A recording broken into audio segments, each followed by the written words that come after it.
BFM Business, Intégral Bourse, on prend le large. On prend le large du côté des marchés émergents. Bilan d'une année 2015 qui aura été compliquée pour ces marchés émergents, pour beaucoup d'entre eux. En tout cas, on va en parler avec Bruno Vanier, le président de Gemway Assets. Bonjour Bruno. Bonjour. Investi en actions de ces pays émergents à travers votre fonds Gem Equity. Bon, bilan de cette année 2015, on l'a raconté tout au long de ces derniers mois avec vous, notamment Bruno. Qu'est-ce que vous retenez? De manière assez simpliste, on dira que ça a été une année compliquée pour les marchés émergents. Qu'est-ce qu'il faut retenir comme enseignement? Ça a été une année compliquée pour les indices émergents, qui sont bien sûr très pondérés dans les matières premières, dans les secteurs très cycliques qui n'ont pas été à la fête au cours de toute l'année 2015, après avoir une année difficile en 2014 et en 2013. Donc, effectivement, ça fait maintenant plus de 3 ans que ces grands titres cycliques, matières premières, tout ça souffre. Et il ne faut pas oublier non plus qu'il y a quand même des secteurs et des entreprises qui ont très bien marché dans le monde émergent depuis 3 ans, depuis 1 an. De fait, notre fonds Gem Equity a une performance positive de presque 8% cette année. Donc, on peut quand même se tirer face à des marchés émergents bonnes opportunités. Qui perdent quoi au global? On perd 5% à peu près en euros, un peu plus en dollars, parce que l'euro a baissé contre dollar. Mais globalement, effectivement, au niveau des indices, c'est pas une année facile, avec des risques qui ont été marqués, qui sont toujours très présents dans l'esprit des investisseurs. On se demande si la Chine va faire si la Chine va ralentir trop fortement. C'est toujours dans la tête des investisseurs. Ça a un impact bien évidemment très fort sur le prix des matières premières, dont on a du mal à imaginer qu'elle remonte, alors que les prix quand même se sont effondrés, même s'il y a des mesures aujourd'hui annoncées par la Chine qui ont l'air d'être positives. Mais c'est vrai qu'on a l'impression qu'au fond au milieu du gué, on ne voit pas comment on peut s'en sortir, tout simplement. La bonne nouvelle, c'est que les marchés quand même ont anticipé largement tous ces problèmes, soit d'endettement au niveau de certaines sociétés émergentes, d'endettement au niveau des pays, avec des devises qui ont beaucoup baissé, des secteurs, encore une fois, qui ont beaucoup baissé.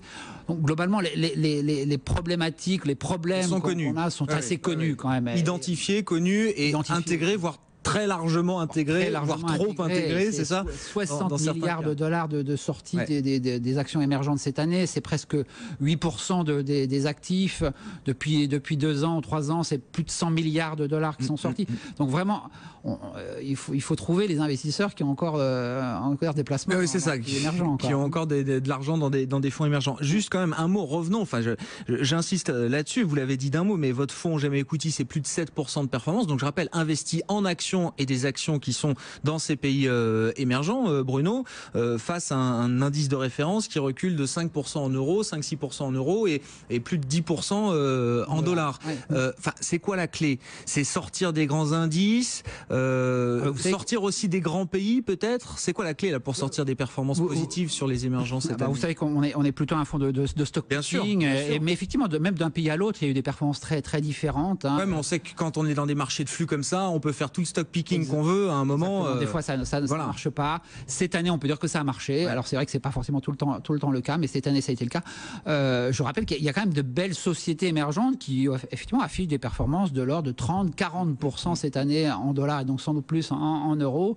Que ce soit du Tencent en Chine, le Facebook chinois, que ce soit Maruti Suzuki en Inde, le principal vendeur de voitures de tourisme en Inde. Donc, vraiment, des histoires très simples, en l'occurrence. Il n'y a pas la peine d'aller chercher midi à 14h, mais voilà, sur des histoires de croissance structurelle. Il y a une demande pour ces produits, il y a une demande, il y a une révolution Internet en Chine qui n'était pas vraiment présente dans les indices. Tencent était dans les indices, mais ne pesait à peu près 2% apparemment de l'indice émergent.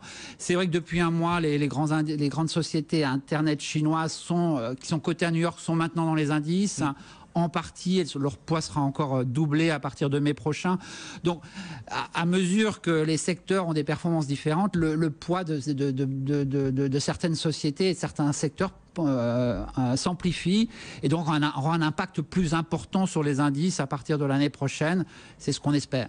Qu'est-ce qui fera, c'est la question que je vous ai déjà posée 1000 fois peut-être, mais qu'est-ce qui fera qu'à un moment le sentiment des investisseurs se retournera et se renversera autour de ces émergents? La clé, elle est où? Elle est du côté du dollar, du côté du pétrole? C'est ces actifs-là qui donneront à un moment le signal de retournement et de réinvestissement dans les émergents? C'est vrai qu'il y a une corrélation négative très forte entre le pétrole et le dollar, donc c'est presque difficile de dire le dollar dollar va peut-être rebaisser un petit peu l'année prochaine, et donc si on dit ça, on ne peut pas être long dollar et long matière première. Exactement. Enfin, voilà. C'est pas tenable. Il y a un certain nombre de faire son choix. De corrélations qu'on constate, qui ne sont pas forcément totalement logiques, mais en tout cas qu'on constate. Peut-être qu'effectivement le dollar, qui a fait quand même un très beau parcours globalement par rapport aux devises européennes, mais aussi par rapport aux yens ou aux devises émergentes depuis plusieurs années maintenant, pourrait se calmer un petit peu, quoi. C'est souvent ce qu'on a constaté dans le passé. À partir du moment où la Banque centrale américaine a commencé à relever ses taux, les marchés anticipent, et le dollar commence finalement à moins monter ou à se stabiliser, voire à baisser, quoi. Donc ça pourrait être le scénario 2016. En général, quand on regarde ce qui s'est passé encore une fois dans le passé, c'est plutôt positif, action émergente, quand le dollar rebaisse un petit peu. On n'anticipe pas du tout des mouvements trop drastiques, hein, bien évidemment, mais voilà, une stabilisation du dollar, ça pourrait être un signe assez positif sur les actions émergentes. Je crois que au-delà de tout ça, ce qui sera vraiment le trigger pour acheter, le catalyseur pour acheter, ce sera la mauvaise nouvelle, justement, qui ne fera plus baisser les cours. Et c'est souvent, on a une expression en anglais qui est assez emblématique, qui dit I'm climbing a wall of worry, c'est-à-dire monter sur un mur d'inquiétude, quoi. Et c'est un peu ce qu'on anticipe, nous, au premier trimestre. À mesure qu'on aura encore de mauvaises nouvelles, le marché va se dire, ou va les ignorer, tout simplement parce qu'elles sont anticipées, pricées au cours actuel. En fin d'année, vous m'arrêtez si je me trompe, mais les marchés émergents ont plutôt soufflé. Enfin, il y a eu un petit peu c'est une thématique qui a été un petit peu moins stressée. Est-ce qu'on a eu pour autant beaucoup de bonnes nouvelles en provenance des émergents? Non, on avait toujours un flux de nouvelles plutôt négatives, quoi. Exactement. Donc on a l'impression que depuis le mois d'août, on a fait un bottom au mois d'août, un autre en septembre et un autre récemment. On fait une sorte de triple bottom sur l'indice émergent. On a l'impression qu'effectivement ces mauvaises nouvelles commencent à avoir un impact beaucoup moins marqué, quoi. Et peut-être que cette nouvelle tendance qu'on commence à sentir au cours de ce trimestre va s'amplifier au cours du premier trimestre 2016. Ce sera, à mon avis, le signe le plus probant pour revenir de manière importante sur cette classe d'actifs. Et quand les grands allocataires, quand l'argent va revenir là sur ces pays émergents, quels vont être les thèmes et les moteurs de ces marchés, de ces indices là? J'aimerais les connaître parfaitement. ça nous ferait la performance. Alors, vos convictions. Nos convictions restent encore sur des beaux business models, des valeurs, des sociétés avec des perspectives de croissance assez visibles. Je veux dire, c'est quand même notre cœur du portefeuille, notre cœur de ce qu'on préfère à moyen long terme. Donc garder ce qui a déjà finalement bien marché. Voilà, moi je trouve qu'il ne faut pas être trop contrariant à court terme là-dessus. Souvent, de fait, quand un retour sur les marchés, on a tendance à plutôt acheter ce qui a bien marché en début. Alors après, on commence par ce qui a bien marché. Exactement, c'est souvent le cas. Bien sûr, il faut se reposer la question, j'ai envie de dire de manière quasiment permanente aujourd'hui, voir si on revient sur des grands titres de matières premières qui ont beaucoup souffert. C'est vrai qu'on a toutes les raisons de ne pas le faire. On a plein de raisons fondamentales, soit sur le prix sur le pétrole, soit sur le minerai de fer, par exemple, ou le cuivre, la demande chinoise qui n'est pas forcément encore là.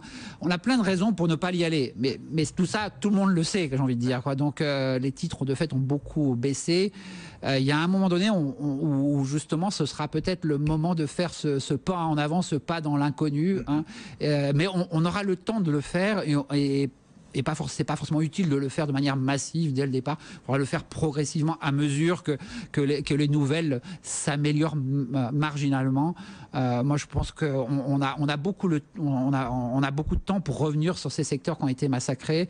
Peut-être qu'une faillite, en l'occurrence, qui souvent est le signe de retournement fort dans un secteur, parce qu'on a quand même un problème d'offre qui reste toujours important. Donc, on aimerait bien que l'offre soit laminée, voire se réduise considérablement. Une faillite, c'est souvent ce qui se passe. Alors, bien sûr, on n'espère pas une faillite d'une entreprise, ce serait un peu malsain, mais globalement, si ça se passe, ce sera sans doute le meilleur indicateur pour y aller, quoi. Ça veut dire qu'on attend qu'il y ait quand même un domino et un gros domino qui tombe à un moment dans un secteur de ressources de privatisation, par exemple. On a parlé pendant l'été de Glencore qui pourrait être privatisé par les mêmes qui ont coté Glencore au plus haut du marché des matières premières. C'est vrai que eux sont des gens extrêmement intelligents, j'ai envie de dire, qui connaissent parfaitement leur secteur. Le jour où ils vont privatiser, c'est-à-dire qu'ils vont racheter tous les titres, ça, à mon avis, ce ne serait pas idiot de faire la même chose, quoi. Bon, il y a des pays encore là qui, enfin, on a l'impression, par exemple, le Brésil, on voit pas le bout du tunnel pour le Brésil. Il y a des pays qui sont à éviter encore malgré tout. Encore malheureusement, ouais, c'est vrai que le Brésil sur des choses spécifiques, on va dire, mais disons qu'il cumule un peu tout le Brésil. Voilà, il cumule la baisse du prix des matières premières, il cumule surtout un contexte politique extrêmement en défaveur vraiment du développement du pays, avec un nouveau ministre des Finances qui n'a pas forcément convaincu. Non, le réage brésilien peut encore baisser à mon avis, quoi. Donc vraiment toujours beaucoup de prudence sur ce marché. Un nouveau marché potentiel qui va revenir un peu dans le giron émergent, c'est l'Argentine. L'Argentine qui se normalise aujourd'hui avec des mesures extrêmement ambitieuses de la part de son nouveau président prises au cours des derniers jours. On ne peut qu'applaudir à ce genre de discours, un discours qui aussi veut se placer de manière assez forte au niveau politique dans toute l'Amérique latine. Moi, j'applaudis personnellement ce discours.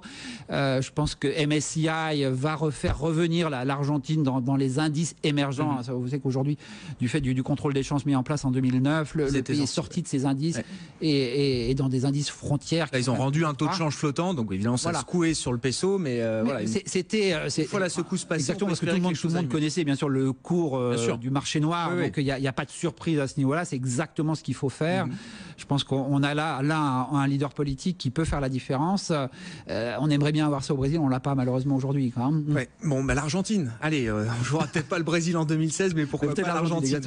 Merci beaucoup Bruno, merci d'avoir été avec nous tout au long de cette année 2015. Merci, on vous retrouvera en 2016 évidemment pour continuer de parler de cette thématique émergente. Bruno Vannier, le président de GEM Asset sur BFM Business.